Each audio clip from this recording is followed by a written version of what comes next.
आपका कल्याण कर देती हैं जब आप संग अच्छा करते हैं। यदि आप संग करोगे किसी चोर डाकू का तो संगत का असर होगा न। मार दो तोते थे, दोनों जुड़वा थे, सुंदर राम राम राम राम किया करते थे।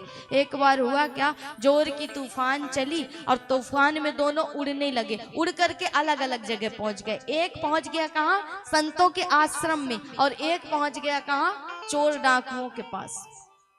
अब चोर डाकुओं के पास पहुंच गया। एक दिन उसी नगर का राजा निकला शिकार के लिए, तो जो चोर डाकुओं के पास तोता पहुंच गया उनके गांव में, उसने जब राजा को देखा तो राजा को देख करके चिल्लाने लगा कि मारो मारो चोर आया, मारो मारो इसे चोर आया। तो महाराज राजा वहां से अपने प्राण बचा करके भागे और पहुंच गए कहाँ, ऋषियों के आश्रम में। उसी आश्रम में वो तोता बैठा और वो बोल रहा कि बोल राजा राम राम राम राम राम राम। तो राजा भी सोचता है कि हैं तो दोनों तोते एक ही समान, एक ही स्वरूप के, लेकिन गुण में कितना भेद है, वाणी में कितना भेद है। एक कहता है कि चोर आ गया, दूसरा कहता है राम आ गया। तो देखिए ये दृष्टि का और संगत का भेद होता है। आपके गुण आपके संगत से ही बनते हैं। संगत से गुड़ उपजे और संगत से गुड़ जाए।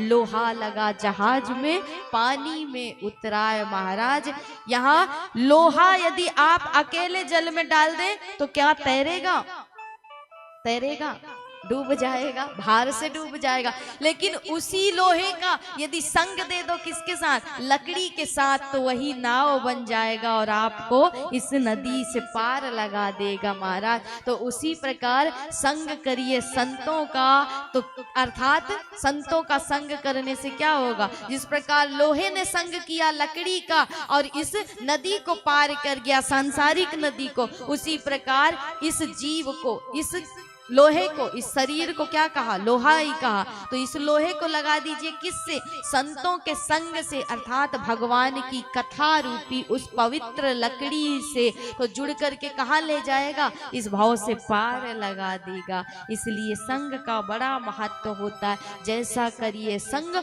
वैसा हो बेरंग। इसलिए कहा कि अगर पंगत में शुद्ध आहार न हो और संगत में शुद्ध विचार न हो तो छोड़ देने में ही मनुष्य की भलाई होती है। और जब ये तीन चीजें जीवन में आपके आ जाएंगी तो चौथी अपने आप बस में हो जाएगी। इंद्रियां आपकी अपने आप बस में आएंगी और इंद्रियां बस में हो जाएंगी तो मन की चंचलता अपने आप मिट जाएगी। महाराज क्योंकि मन ही सारी समस्याओं का जड़ है। इसलिए राजन मन की चिंता को मिटाओ और चिंतन को बढ़ाओ, क्योंकि चिंता संसार की और चिंतन ईश्वर का और चिंता संसार की होती है।